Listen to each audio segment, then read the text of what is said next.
All right, hi guys. Welcome back. So yesterday we looked at or read chapter 37 and 38.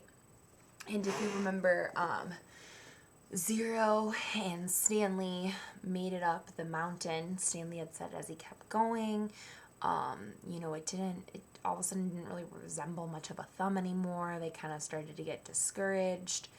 And then Stanley kind of fell backwards. He was carrying Zero because Zero had basically passed out at that point. And when he fell, he landed in mud. And then he thought to himself, okay, if there's mud and there's gnats, those little tiny bugs that you see in the summertime when it's really humid and icky out, especially maybe if you're near a body of water. He thought, okay, mud, gnats, that must mean there's water nearby. So he ended up crawling and finding like this little puddle pond, tiny type thing of water that he then used to kind of splash on Zero's face. Zero had licked his lips a little bit, trying to catch the droplets, but he put a little bit more than in Zero's mouth.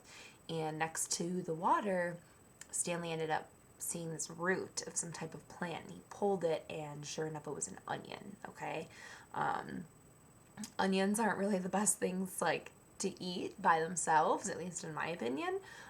Chopped up a little bit, maybe on top of a hot dog or something else.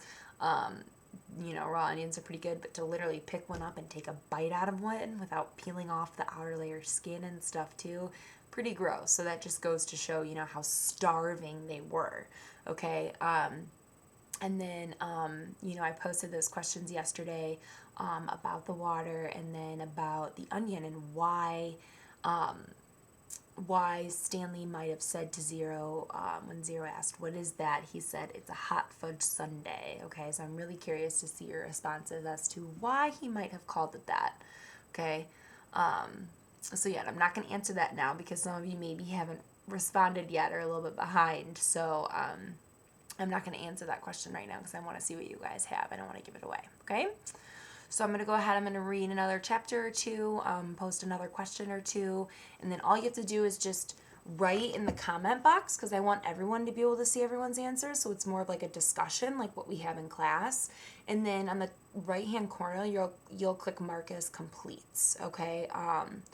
I'll probably end up posting a video maybe later this week a little bit more about how to do that if I'm seeing some kids still aren't responding, because that tells me maybe that they're not sure. So probably in the next, maybe on Friday, I'll post it or something so you guys can have it then for the start of next week, okay? So here we go. Chapter 39. Stanley awoke in a meadow, looking up at the giant rock tower. It was layered and streaked with different shades of red, burnt orange, brown, and tan. It must have been over 100 feet tall. Stanley lay a while looking at it. He didn't have the strength to get up.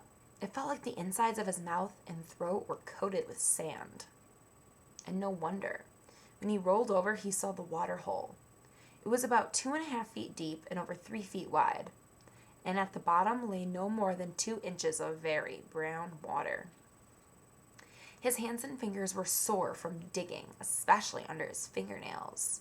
He scooped some dirty water into his mouth and swished it around, trying to filter it with his teeth. Zero moaned. So what that means is, this is just like a puddle in a yard when you think about it, okay? So it's like if it rains and your grass gets really, really, really wet and there might be like a little like divot or kind of like when the ground goes in a little bit, okay? I don't really want to call it a hole, but it's kind of like a hole, and it fills up with rainwater, okay? So essentially, if you drink that, you're drinking dirty water. It's dirty, muddy water. So that's why he's saying he felt like sand in his throat and his teeth. And when he swished it around, he kind of tried to, what did he say? He tried to filter it with his teeth, meaning like those mud, dirty, sandy bits. He tried to filter with his teeth so that way he wouldn't swallow them, okay? Or swallow it. But, they're extremely dehydrated. They're in a desert. They're out in the middle of, nowhere, where they said that most people would die within, 3 days of being out there because of dehydration and being starving, and then also, those lizards that are out there. So they don't really have much choice other than to drink the muddy water if they want to survive. Stanley started to say something to him, but no words came out of his mouth, and he had to try again. "How you doing?" It hurt to talk. "Not good," Zero said quietly. With great effort, he rolled over, raised himself to his knees, and crawled to the water hole. He lowered his head into it and lapped up some water. Then he jerked back and he clutched his knees to his chest. He rolled to his side. His body shook violently. Stanley thought about going back down the mountain to look for the shovel so he could make the water hole deeper. Maybe that would give them cleaner water. They could use the jars as drinking glasses. But he didn't think he had the strength to go down, let alone make it back up again. And he didn't know where to look.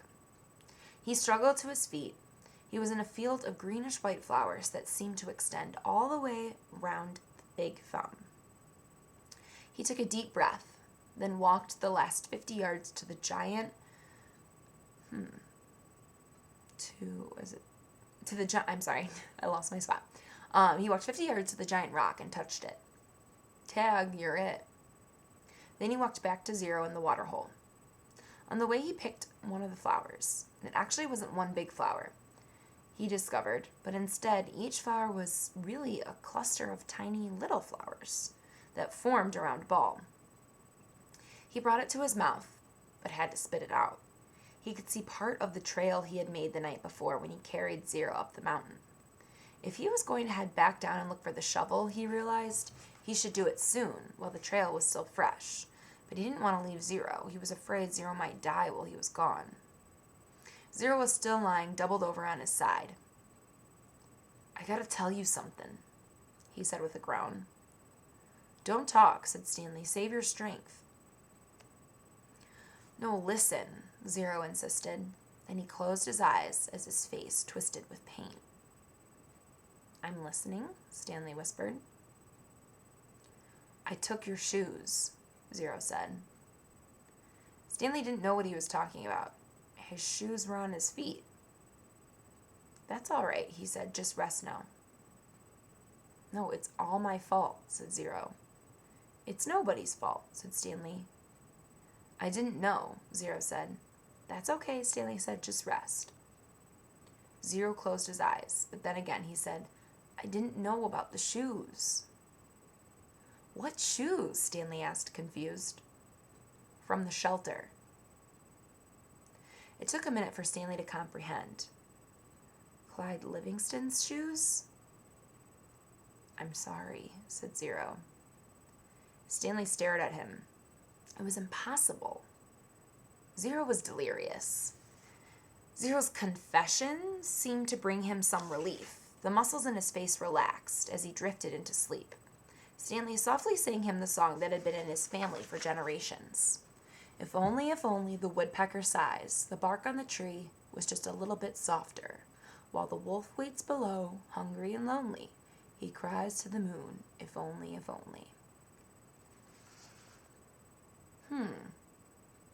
So, if we remember correctly, the reason why Stanley is at this camp is because he was accused of stealing Clyde Livingston, the famous baseball player in the story's shoes that were put up for auction to help boys in a shelter. Okay, remember we talked about auctions and how they're used for people to buy really expensive items, and then that money goes to a fundraiser, okay, or it goes to some type of foundation. In this case, it was to help boys that were homeless in a shelter.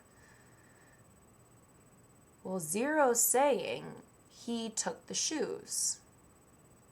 Now remember, Stanley said he never took the shoes. He said the shoes fell from the sky. And everyone called him crazy when he was in the courtroom about it, okay, which is why he was then convicted of the crime. I wonder how these stories kind of match up. Chapter 40. When Stanley found the onion the night before, he didn't question how it had come to be there. He ate it gratefully. But now, as he sat gazing at Big Thumb and the meadow full of flowers, he couldn't help but wonder about it. If there was one wild onion, then there could be more. He intertwined his fingers and tried to rub out the pain. Then he bent down and dug up another flower, this time pulling up the entire plant, including the root.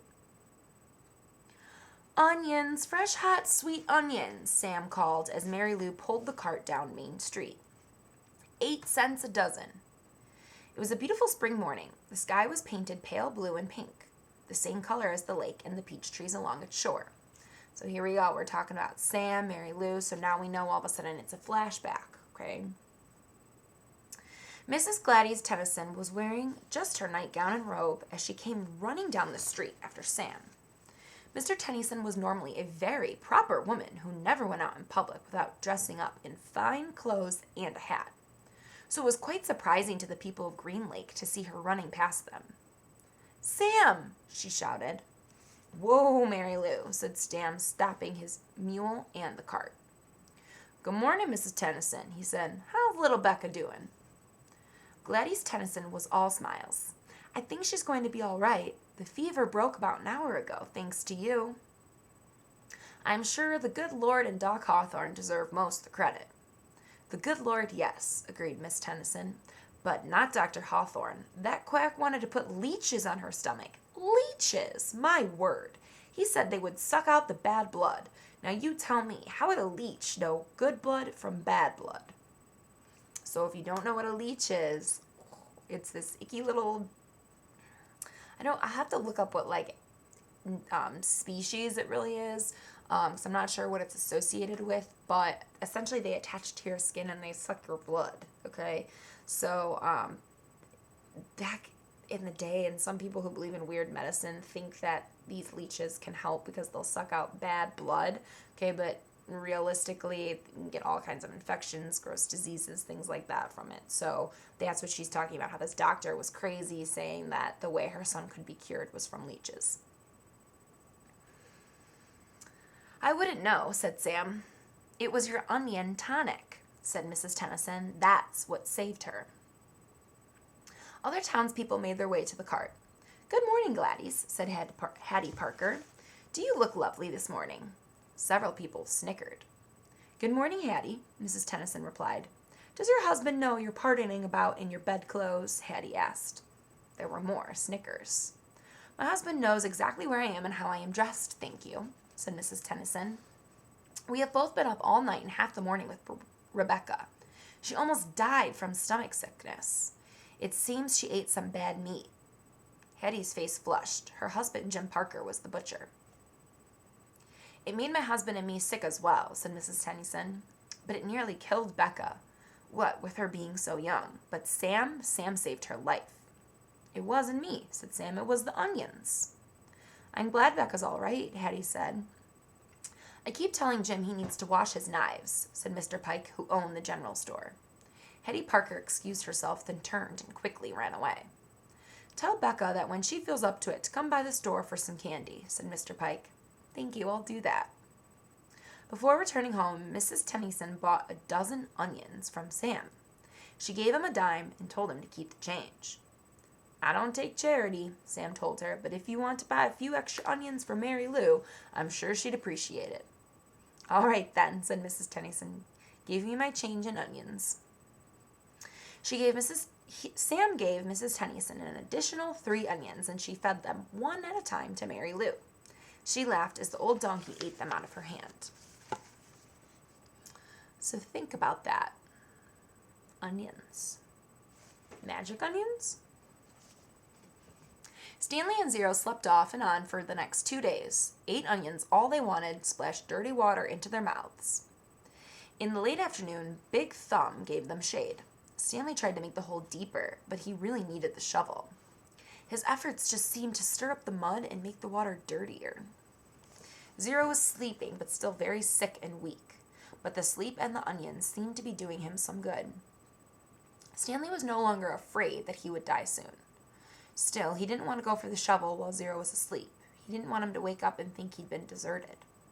He waited for Zero to open his eyes. "I think I'll go look for the shovel," Stanley said.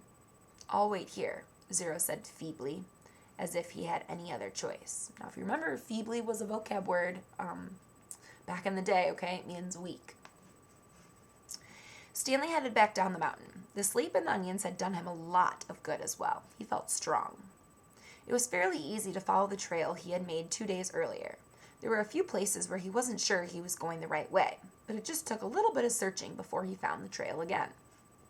He went quite a ways down the mountain, but still didn't find the shovel. He looked back up towards the top of the mountain. He must have walked right past it, he thought. There was no way he could have carried Zero all the way up from here. Still, he headed downward just in case. He came to a bare spot between 2 large patches of weeds and sat down to rest.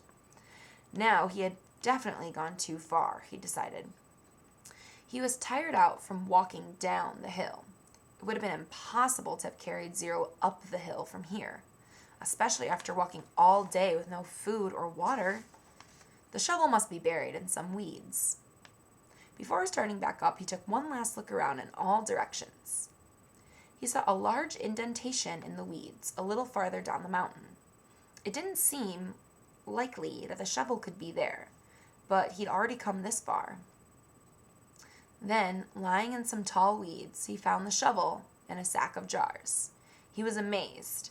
He wondered if the shovel and sack might have rolled down the hill, but none of the jars were broken, except the one which had broken earlier. And if they had rolled down the hill, it is doubtful that he wouldn't have found the sack and shovel side by side. On his way back up the mountain, Stanley had to sit down and rest several times. It was a long, hard climb. So I wonder how those got so far down. Interesting. So I'm going to stop here today. We're stopping at chapter 41 now. We have about, let's see, I think we have exactly 10 chapters left. I believe there are 51 chapters, okay? So we have exactly 10 chapters left, which is about 50-ish pages, okay? So that means if I read, only about 10 pages a day for the next few days, we'll be done, okay? And then I have another great book that I want us to start.